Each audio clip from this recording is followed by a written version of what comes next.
जी, गुरु जी को मेरा कोटि कोटि प्रणाम और सारी संगत को भी जय गुरु जी।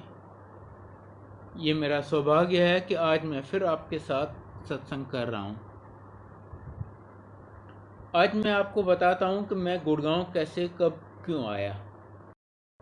मैं सर्विस करता था प्लानिंग कमीशन में, जो आज नीति आयोग बन गया है।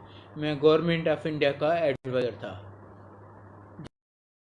जब मुझे बढ़िया फ्लैट मिला हुआ था चाणक्यपुरी में, diplomatic enclave, no power cut, no water cut, इतनी बढ़िया वो थी। पता था रिटायर करना है। मैं पोस्ट पे तो काफ़ी अच्छी था, पर आपको पता है गवर्नमेंट में सैलरीज कुछ खास नहीं होती। खासकर उन दिनों तो बहुत कम थी, अब तो फिर भी काफ़ी बढ़ गई हैं। तो मेरी जो हैसियत थी उसके मुताबिक मैंने दिल्ली में द्वारका में एक 3 बेडरूम फ्लैट ले रखा था कि रिटायर करेंगे, गवर्नमेंट का मकान छोड़ना पड़ेगा, उधर जाएंगे। मैंने रिटायर किया तो 1 जनवरी 2019 को 2002 को। मेरे बाद मेरी आंटी को गवर्नमेंट मकान मिला आर के पुरम में। उसने मेरे से 1 साल बाद रिटायर किया। जब उसने भी रिटायर किया, हम सोच रहे थे कि अब द्वारका जाएंगे। इनफैक्ट मैंने कुछ अपना सामान भी उधर शिफ्ट कर दिया था। एक दिन गुरुजी मुझसे पूछते हैं, तू अब कहाँ? मैंने कुछ नहीं बताया या मांगा या बोला, तू अब कहाँ जाएगा? मैंने कहा गुरुजी द्वारका में एक फ्लैट लेके रखा है, वहाँ जाऊँगा। कहते हैं नहीं, द्वारका नहीं, तू गुड़गांव आ जा। गुड़गांव में तू 500 गज का प्लाट लेके वहाँ अपना मकान बना। मैं तो सुन के ठंडा हो गया। मैंने कहा मेरी हैसियत कहाँ है कि गुड़गांव में 500 गज का प्लाट लेके और उस पर मैं बनाऊं। ना मेरी फिनेंशियल हालत ऐसी थी, ना इतनी एग्जर्शन। मकान बनाना कोई जोक नहीं है। मैंने कहा मेरे से तो नहीं होगा। अच्छा, फिर पर गुरु जी को कुछ बोलने की हिम्मत नहीं हुई। अच्छा, हम जैसे ही घर जा रहे और मैंने डिस्कस किया, मैं अर्ली 48 में पाकिस्तान से आ गया था, तब से मैं दिल्ली में रहता था। मैंने कहा 48 से लेके अभी तक मैं कोई 53-54 साल दिल्ली में रहा हूँ, कैपिटल ऑफ इंडिया। और उन दिनों तो गुड़गांव का इतना कोई नाम वाम भी नहीं था, वो छोटा सा गांव जैसा था। अब वो कैपिटल ऑफ इंडिया छोड़ के मैं एक छोटे से गांव में चला जाऊं? मुझे और मेरी आंटी दोनों को ये बात नहीं जची। पर खैर गुरु जी को कुछ बोलने की हिम्मत नहीं पड़ी। वो तो जानी जान है, सब जानते हैं। वो तो आपके मन की हर बात जानते हैं। अगली बार गए गुरु जी के यहाँ तो गुरु जी कहते हैं, अच्छा छोड़ो गुड़गांव को, तुम दिल्ली में ही कहीं ले लो। ऐसा करो, ग्रेटर कैलाश में एक फ्लैट ले लो। हम दोनों को वो आइडिया बहुत जच गया कि हाँ, greater Kailash posh area of Delhi, वहाँ रहेंगे। वहाँ देखना शुरू किया तो जो मेरी हैसियत थी, हमने देखा वो जो बिल्डर्स होते हैं ना, कोई पुरानी बिल्डिंग लेके तोड़ दी, उसमें 12 या 16 फ्लैट्स बना दिए। उसमें से वो उनमें से कोई एक में अफोर्ड कर सकता था, उससे बड़ा नहीं। अगर मैं अपनी गाड़ी रखूंगा तो बेटे की गाड़ी रखने की जगह नहीं होगी। हमने सोचा नहीं, ये बात तो नहीं जची। गुरुजी समझ गए कि अब इनको थोड़ी अकल आ गई है। कहते हैं नहीं नहीं छोड़ो, तुम गुड़गांव आ जाओ। अच्छा, फिर हमने सोचा कि मैं रिटायर कर चुका हूँ, मेरी आंटी रिटायर कर चुकी है, दोनों बूढ़े। बच्चों का आजकल कोई भरोसा नहीं है कि वो हमारे साथ रहती हैं या नौकरी की वजह से कहीं और चले जाते हैं। अगर किसी सोसाइटी में हो ना, तो सिक्योरिटी के ख्याल से बहुत अच्छा रहेगा। पर गुरु जी को हमने कुछ नहीं बोला, वो हमारे मन की बात समझ गए। अगली बार गए, कहते नहीं ऐसा छोड़ो, तुम यहाँ गुड़गांव में किसी सोसाइटी में ले लो। ऐसा करो, MG रोड मेट्रो स्टेशन के पास एक बढ़िया सोसाइटी है, हेरिटेज, आप उसमें ले लो। मुझे किसी आंटी का भी नाम बताया कि उससे जाके मिलो, और उसने फिर मुझे एक प्रॉपर्टी डीलर का भी बताया कि ये अच्छा है। हमने वहाँ देखना शुरू किया। हमने कहा जितनी अपनी पूंजी थी, इतने सालों की बची हुई रिटायरमेंट बेनिफिट्स, सब उस एक फ्लैट में लग जाएंगे, और हमें अपने फर्नीचर लेने के लिए भी पैसे नहीं बचेंगे। यार, सारी जिंदगी पूंजी पूंजी इसमें लग जाएगी, और एक फ्लैट मिलेगा, ना जमीन हमारी ना छत हमारी। दोस्तों और रिश्तेदारों ने भी यही कहा, यार तुम कर क्या रहे हो, ऐसी गलती मत करो। तब हमने सोचा नहीं, ये तो ठीक नहीं है, प्लाट लेके बनाते हैं। तब मैंने एक ब्लंडर कर लिया। गुरुजी को मैंने किसी तरह बोला, गुरुजी थोड़ा छोटा प्लाट ले लूं, तो गुरुजी मान गए। अच्छा, 360 गज का प्लाट ले लो। वो 360 गज के यहाँ पर थे। उन्होंने मुझे एरिया भी बताई, सुशांत लोक 1 गुड़गांव में। मैंने वहाँ देखना शुरू किया, और एक प्लाट हमें पसंद आया, उसका बयाना भी दे दिया हमने। शाम को हम कागज़ लेके गए गुरुजी के यहाँ ब्लेस करवाने। मैं वहाँ पहुँचा, मैं अपना मुंह खोलूं या इवन गुरुजी को माथा टेकूं, उससे पहले गुरुजी मुझे कहते हैं, ओ सुटेनु, फ्रॉड पार्टी है। मैं दंग रह गया। बाद में हमें पता चला कि हाँ, वो सचमुच फ्रॉड पार्टी थी। उस प्लॉट का रियल ओनर अमेरिका में बैठा हुआ था, और कोई और हमें वो प्लॉट बेच रहा था। और गुरु जी की कृपा से ऐसी फ्रॉड पार्टी से भी हमें अपना बयाना वापस मिल गया। फिर हमने और प्लॉट देखना शुरू किए। एक प्लॉट पसंद आया, गुरु जी को बताया। गुरु जी कहते हैं, हाँ हाँ, ये ले लो। हमने वो प्लॉट ले लिया। अब देखिए गुरु जी की कृपा। उन दिनों सुशांत लोक में सी ब्लॉक बहुत कंजेस्टेड था, और बहुत कॉस्टली, वेल डेवलप्ड, बहुत कंजेस्टेड था। बी ब्लॉक उससे सस्ता, और एक ए ब्लॉक उससे सस्ता। हमने ए ब्लॉक में ले लिया। आज MG रोड नेशनल हाईवे की वजह से, और ये जो मेट्रो आ गई है, बी उससे सस्ता, सी उससे सस्ता। हमें गुरुजी ने सबसे कम रेट पे दिलाया, और आज ये सबसे महंगा है। अच्छा, फिर हमने कंस्ट्रक्शन का काम सोचा अब शुरू किया जाए। मेरे पास जो मेरी हैसियत थी, मैंने कहा मेरे पास बस आधी फ्लोर बनाने के पैसे हैं, उससे ज़्यादा नहीं। हमने सोचा चलो नक्शा तो 3 फ्लोर का पास करवाते हैं, ज़रूरी थोड़ी है कि 3 फ्लोर्स बनाएं। बाद में जब पैसा होगा बना लेंगे। नक्शा तो एक बार 3 फ्लोर का पास करवा लेते हैं। 3 फ्लोर का नक्शा बना लिया, वो पास करवा लिया, और हमने अपना कंस्ट्रक्शन शुरू किया। एक दिन गुरुजी हमसे पूछते हैं, मेरे से फिर पूछते हैं, तू पहले कहाँ रहता था? मैंने बताया, गुरुजी पटेल नगर में पिताजी का मकान था, उसमें रहता था। जब हम पाकिस्तान से आए थे, मेरे पिताजी गवर्नमेंट सर्वेंट थे, उनको रिफ्यूजी कोटा में पटेल नगर में एक मिला था। मैंने कहा वहाँ मिला था, वहाँ रहता था। कहते हैं अच्छा, बस। हुआ ये कि हम 8 भाई बहन हैं। हम में कोई एग्रीमेंट नहीं हो रहा था कि अगर उस प्रॉपर्टी को बेचें तो प्रोसीड्स कैसे डिवाइड करेंगे।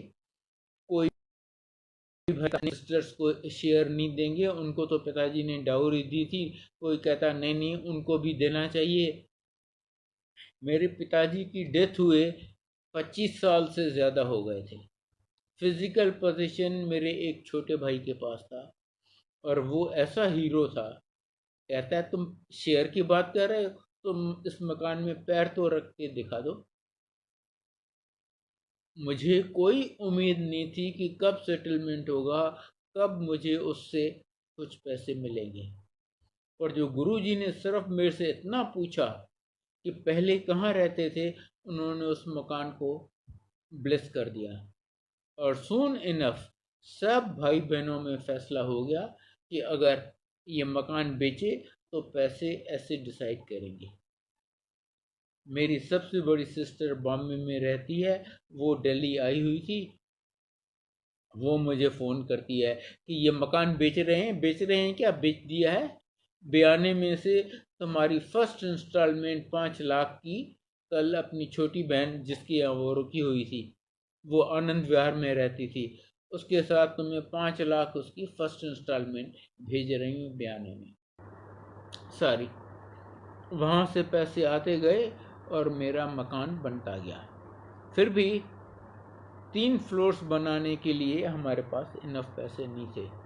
धीरे धीरे करके सब मेरी एक एक करके फिक्स डिपॉजिट्स भी ख़त्म होने लगी। मैं प्लानिंग कमीशन में काम करता था, योजना भवन में, पटेल चौक दिल्ली पे। उसी बिल्डिंग में बैंक थी, इंडियन ओवरसीज़ बैंक, जिसमें मेरा अकाउंट था। एक दिन वो मैनेजर मेरे को हंस के कहता है, जेतरा साहब अब सारे पैसे निकलवा लोगे तो हमारा बैंक कैसे चलेगा? मैंने कहा भैया मेरी तो आज ये हालत है कि मुझे लोन की ज़रूरत पड़ गई है। एग्जैक्टली ऐसी बात हुई। उसने मुझे फॉर्म दिला दिया, मैंने फॉर्म भर के दे दिया। मैं रिटायर कर चुका था, आंटी रिटायर कर चुकी थी। ऐसे लोगों को कोई बैंक टच नहीं करता। ये nationalise bank, no running around, no chasing, no influence, और गुरुजी की कृपा से मेरा लोन सेंक्शन हो गया। रिजल्ट ये कि जहां मुझे आधी फ्लोर बनाने के पैसे नहीं थे, मेरी 3 फ्लोर्स बन गई। उसमें से एक में हम मियाँ बीबी रहते हैं आज, 2 फ्लोर्स किराए पे हैं। उस किराए से धीरे धीरे वो लोन भी चुकता हो गया और आज मैं गुरुजी की कृपा से 3 फ्लोर्स का मालिक हूँ। ये हैं मेरे गुरुजी। मैं आपको गुरुजी की ब्लेसिंग्स के बारे में क्या बताऊं। इतना देते हैं, हम बहुत जल्दी रियलाइज़ करते हैं कि अरे हमारी झोली तो बहुत छोटी है, उनके हाथ बहुत बड़े हैं। और बिन मांगे, बिन कुछ बताए, वो तो साक्षात महाशिव हैं, दी अल्टीमेट, जिनके ऊपर कोई भी नहीं है। गुरु जी कहते हैं ब्रह्मा विष्णु महेश भी मेरे से पैदा हुए हैं, इससे बढ़कर तो कोई हो ही क्या सकता है। वो न सिर्फ आपके मन की हर बात जानते हैं, आपके पास्ट, प्रेजेंट और फ्यूचर जन्मों का वो सब जानते हैं। इसलिए उनको कभी कुछ बताना नहीं पड़ता, उनसे कुछ मांगना नहीं पड़ता, देते सब हैं। New life, health, wealth, happiness, बेटी की शादी करवानी है, पासपोर्ट चाहिए, वीज़ा चाहिए, नौकरी चाहिए, कुछ और चाहिए, सब देते हैं। सिर्फ टाइमिंग और प्रायोरिटी उनकी चलती है। वो नहीं देते जो आपको अच्छा लगता है, वो देते हैं जो आपके लिए अच्छा होता है। और उन्हें मुझसे बहुत ज़्यादा पता है कि मेरे लिए क्या अच्छा है, मुझे कौन सी चीज़ कब देनी है। कहते हैं पहले मैं आपको लाइफ दूंगा, अगर लाइफ ही नहीं है तो और कोई चीज़ लेके क्या करोगे। उसके बाद मैं हेल्थ दूंगा। अगर आपको लाइफ है पर आप आईसीयू में पड़े हैं, रोज़ 1-1.5 लाख का खर्चा हो रहा है, ऐसी ऐसे जीने से क्या फ़ायदा। तो पहले लाइफ, फिर हेल्थ, फिर वेल्थ, नौकरी, प्रमोशन, शादी, मकान, जो भी आपको चाहिए वो जानी जान है। क्या दे सकते हैं? एब्सोल्युटली इम्पॉसिबल केसेस में वो बच्चे दे देते हैं। मुझे केसेस पता है जहां आंटी को बच्चे नहीं है, उसको भी बचा दे दिया। जिसको फेलोपियन ट्यूब नहीं है उसको भी बचा दे दिया। बड़ी से बड़ी बीमारी, वो कुछ नहीं है तेरे को, वहम ना कीता कर, आप ठीक हो गए। बगैर उनकी आज्ञा के यमराज आपको छू नहीं सकता, छू नहीं सकता। मुझे केसेस पता है जहां एम्पायर स्टेट में संगत चल रही थी, यमराज आया, किसी अंकल को ले जाने लगा, गुरुजी कहते हैं देख ये मेरा भगत है, तू उसे हाथ नहीं लगाएगा। यमराज कहता है गुरुजी आपको पता है इसका टाइम खत्म हो गया, आज मुझे इसे ले जाने दीजिए। नहीं, आज मैं तुम्हें किसी हालत में इसे नहीं ले जाने दूंगा। और यमराज खाली हाथ वापस चला गया। इतना रहम करती हैं हमारे पास, इतना देती हैं, इतना देती हैं। मैं आपको एक छोटा सा सुनाता हूँ अपना। गुरु जी कहते हैं मेरे भक्तों की जिंदगी में कुछ भी बाय चांस नहीं होता, सब मेरी प्लानिंग से होता है, मेरी मर्जी से होता है। मैं आपको 22 सितंबर 2017 फ्राइडे का दिन था। मेरे बड़े मंदिर में लंगर की सेवा होती है, मैं लंगर सेवा कर रहा था। वहाँ सेवा करते करते मुझे ब्रेन स्ट्रोक हुआ। मैं खड़ा था, सडनली मैंने रियलाइज़ किया कि मेरी लेफ़्ट लेग में एकदम पावर नहीं है, मैं गिर जाऊंगा। लेफ़्ट आर्म लटक रही है, उसमें कोई शक्ति नहीं है, और मेरी स्पीच गई। मेरी आंटी डॉक्टर है, तो वेरी क्लियर साइंस कि ये ब्रेन स्ट्रोक हुआ है। मैंने किसी तरह सेवादारों को बोला कि मुझे मेरी आंटी के पास, समझाया कि मुझे मेरी आंटी के पास लेके जाओ। वो जो कोई 5-6 मीटर के डिस्टेंस पे वो भी सेवा कर रही थी। अब देखिए गुरुजी की प्लानिंग। मेरे कर्म ऐसे थे कि मुझे ब्रेन स्ट्रोक तो होना था, पर गुरुजी ने कैसे सर्कमस्टेंसेस चुने। मैं ड्राइव नहीं करता, मेरी आंटी ड्राइव नहीं करती।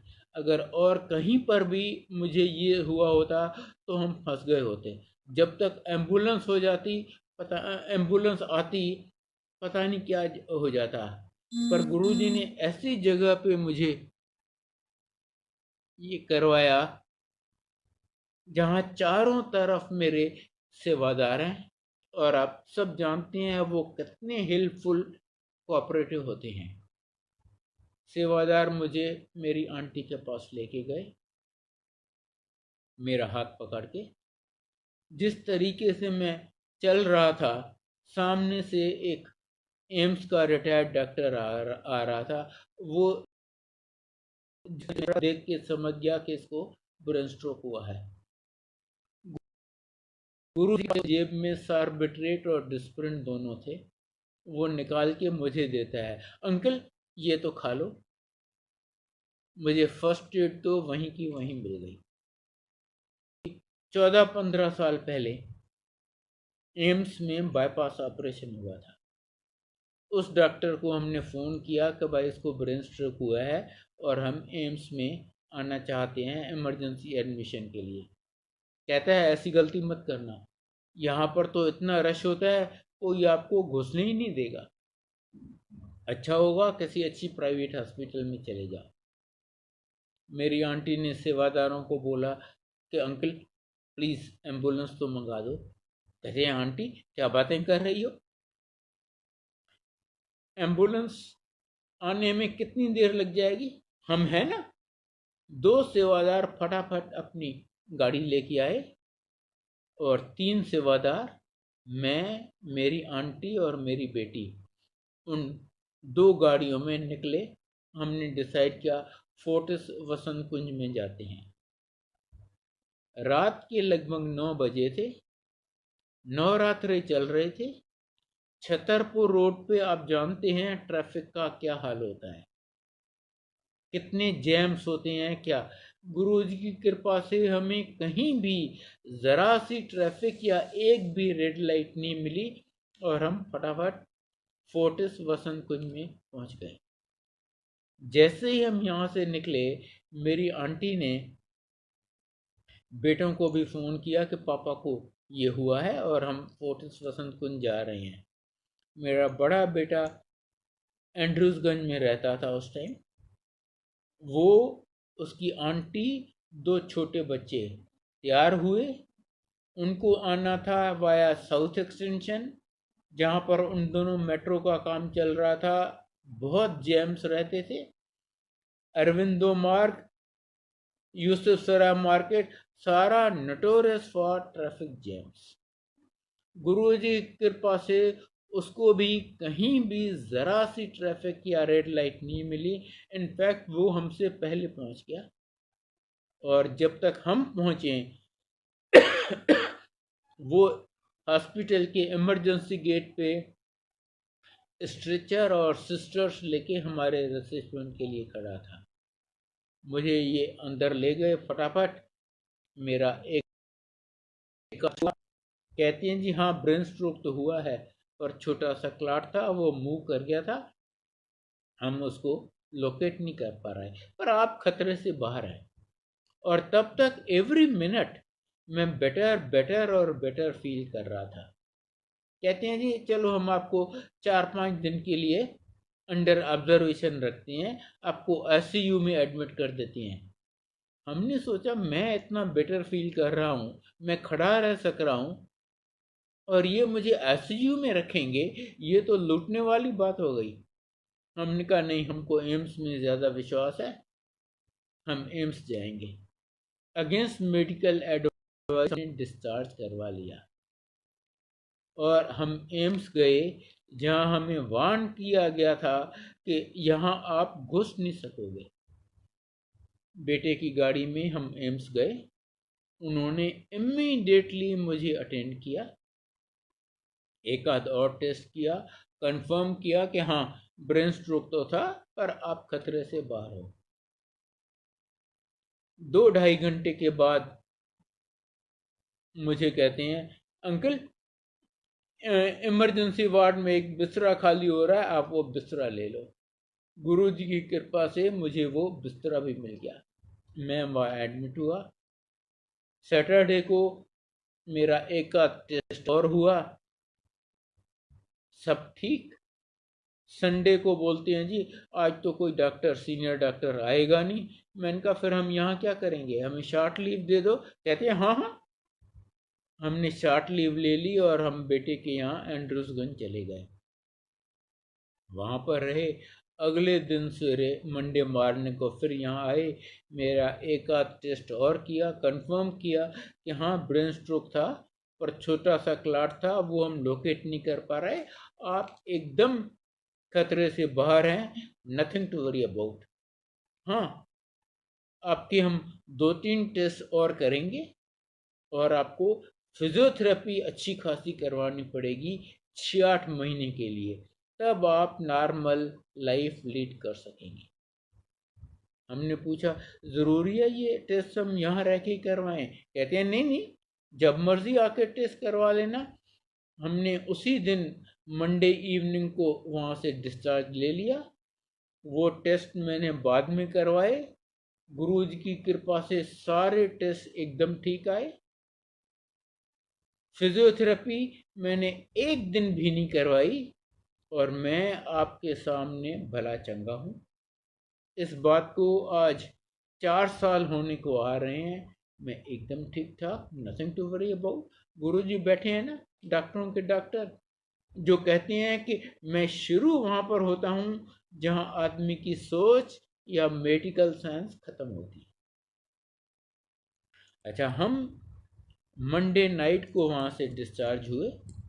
हमारा ओरिजिनल प्लान था कि उस फ्राइडे मॉर्निंग को हम छोटे बेटे के साथ हरिद्वार ऋषिकेश घूमने जाएंगे। हमने सोचा यार 3 दिन पहले तो ये सब हुआ है, फ्राइडे मॉर्निंग को हम हरिद्वार ऋषिकेश घूम जाएं, ठीक नहीं लगता। बेटे को बोला कि बेटा आप चले जाओ, हम नहीं चलेंगे। कहता है पापा अगर आप और मम्मी नहीं चलोगे ना तो हम भी नहीं जाएंगे। ठीक है, बाद में जाएंगे सब एक साथ। हमने सोचा वो और उसकी आंटी तो समझ जाएंगे, पर उसको छोटी बच्ची है 5-6 साल की, उसको बड़ा फील होगा कि दादू की वजह से हमारा ट्रिप भी गया।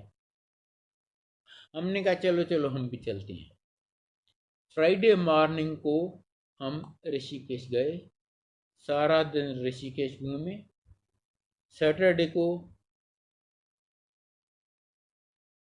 हम हरिद्वार घूम के आए। संडे मॉर्निंग को ऋषिकेश में त्रिवेणी घाट पे हम नहाने गए। बेटे को किसी फ्रेंड के लिए गंगा जल लेना था। उसने सोचा जितना किनारे से दूर लूंगा उतना साफ मिलेगा। वो एक कैन हाथ में लेके गया जल लेने। एक बहुत बड़ी चट्टान थी, उसको पकड़ के बहुत संभल संभल के एक कदम रखा, दूसरा रखा, तीसरा रखा, चौथा या पांचवा कदम उसने रखा तो लुढ़क गया। वहां रिवर बेड सडनली डाउन था, वो लुढ़क गया। एक गोता लगाया, दूसरा लगाया, तीसरा लगाया। यहाँ उसके माँ बाप, आंटी और बेटी चारों चिल्ला रहे हैं, अरे भाई वो डूब रहा है, किसी को स्विमिंग आती है, बचाओ बचाओ, वो डूब रहा है। कोई सामने नहीं आया। और जिस तरह से वो गोते खा रहा था, विश्वास कीजिए हमें 1% भी उम्मीद नहीं थी कि आज वो किसी तरह से भी बच सकता है। सारी उम्मीद छोड़ के हम बस चिल्ला रहे थे। अचानक वो बड़े आराम से बाहर आ गया, जैसे कुछ हुआ ही नहीं हो। हमने कहा, अरे भाई तुम बाहर कैसे आ गए? कहता है मुझे अकल आ गई। मैंने कहा गुरुजी बचाओ। और जैसे ही मैंने बोला गुरुजी बताओ, पता नहीं कैसे मेरे पैरों के नीचे जमीन थी और वो ऐसे बाहर आ गया जैसे कुछ हुआ ही नहीं हो। बाद में हमने देखा कि वहां पर एक छोटा सा बोर्ड लगा हुआ था कि यहाँ पर रिवर बेड सडनली डाउन होता है और संभल के जाइए। और 2 दिन पहले वहां 3 लड़के डूब चुके थे। और गुरुजी तो आपके साथ अंग संग रहते हैं, आप उन्हें याद करो या ना करो, वो आपके अंग संग रहते। विनती है कि आप यहाँ आते रहिए और गुरुजी की ब्लेसिंग्स लेते रहिए, और गलती से भी उनसे कभी कुछ मांगना नहीं। गुरुजी बार बार कहते हैं मंगो नहीं मनो। क्यों नहीं मांगना, मैं आपको इसके भी रीजंस बताता हूँ। नंबर 1, जब आप मांगेंगे, जो चीज आप मांग के लेती है ना, वो टेम्पररी होती है, वो आपके पास परमानेंट नहीं रहती। वेरेज वो खुद देंगे तो वो परमानेंट है, वो हमेशा आपके पास रहेगी। दूसरा, जब आप मांगेंगे तो आप अपनी हैसियत, अपनी औकात के हिसाब से मांगेंगे। वो देंगे तो अपनी हैसियत से। कहाँ उनकी हैसियत, कहाँ मेरी हैसियत, जमीन आसमान का फर्क है। और तीसरा एंड मोस्ट इम्पॉर्टेंट, आपको ये पता ही नहीं वो जो आप मांग रहे हैं आपके लिए अच्छा भी है या नहीं है, पर वो सब जानते हैं। वो तो मेरे पास, प्रेजेंट और फ्यूचर का सब जानते हैं। वो मुझे वो देंगे, मेरे पूरे परिवार के लिए बढ़िया है। मैं आपको इसका भी एक छोटा सा सत्संग सुना। सन 2000 वेरी अर्ली का, मेरा जो सबसे छोटा भाई था, 50 साल का भी नहीं था, उसको निमोनिया हुआ था। निमोनिया तो बहुत छोटी सी बीमारी होती है, आराम से वो हो जाती है। उन दिनों हम गुरुजी को बताते थे। मैंने गुरुजी को बताया, गुरुजी मेरे छोटे भाई को निमोनिया हुआ है। इमीडिएटली कहती है उन्हें जान दे, उन्हें जान दे। मैं दंग रह गया। मैंने कहा गुरुजी के लिए निमोनिया से ठीक करना कौन सी बड़ी बात है। मेरे बेटे को लाइलाज कैंसर था, उसको सिर्फ कल्याण कीता कह के ठीक कर दिया, और इसको कह रहे हैं जाने दे। मैं तो हक्का बक्का उनकी तरफ देखने लग गया, कुछ बोलने लायक। उन्होंने मेरी एक्सप्रेशन देख के मेरे को समझाया। कहते हैं मैं इसको बचा तो सकता हूँ, कोई बड़ी बात नहीं है, पर अगर मैंने इसको बचा लिया तो ये अपनी फैमिली को फाइनेंशियली रुइन कर देगा, इसीलिए इसको जाने दो। अब ये बात मेरी समझ से बाहर थी। He was the only earning member अपनी फैमिली का। उसकी वाइफ हाउस वाइफ थी, नॉट वर्किंग। बेटा इंजीनियरिंग कॉलेज में था, बेटी 11वीं या 12वीं में, उसने एक अच्छा खासा मकान बनाया था गांधीधाम में लोन लेके। वो लोन अभी, मैंने कहा ये तो अगर मर गया तो इसकी फैमिली को तो भीख मांगनी पड़ेगी। पर गुरुजी कहते हैं कि नहीं, मैंने अगर उसे बचाया तो वो अपनी फैमिली को फाइनेंशियली रुइन कर देगा। 2-3 दिन में उसकी डेथ हो गई। आज उसका बेटा इंजीनियर है, शादी हो गई है, बाल बच्चे, वेल सेटल्ड इन ऑस्ट्रेलिया। बेटी ने अपनी पढ़ाई खत्म हो गई, शादी हो गई है, बाल बच्चे हैं, वेल सेटल्ड इन ऑस्ट्रेलिया। माँ अपने बेटे के साथ ऑस्ट्रेलिया में रह रही है। ये गुरु जी को पता है कि कब कहाँ क्या कैसे होने वाला है, इसीलिए उन पे छोड़ दीजिए। बस यहाँ आते रहिए और कुछ भी हो अपना विश्वास मत तोड़ने दीजिए। ये सबसे इंपॉर्टेंट है, अपना विश्वास कायम रखिए। क्योंकि गुरु जी कहते हैं आपके 90% कर्म मैं माफ करवा देता हूँ और बाकी 10% आपसे वो भी नहीं भुगते जाएंगे, वो मैं आपको भुगताऊंगा। वो इसलिए कि आपका सब जन्मों के लिए अकाउंट क्लियर हो जाए, तभी आप मोक्ष के हकदार हो सकते हैं।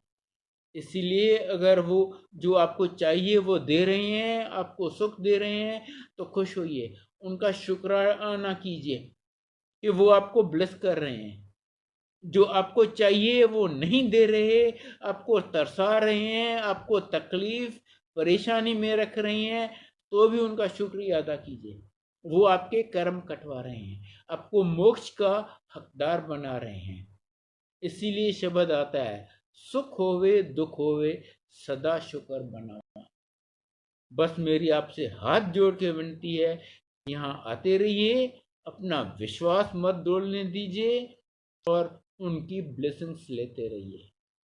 मे गुरु जी ब्लेस ऑल ऑफ यू। जय गुरु जी, जय गुरु जी, जय गुरु जी।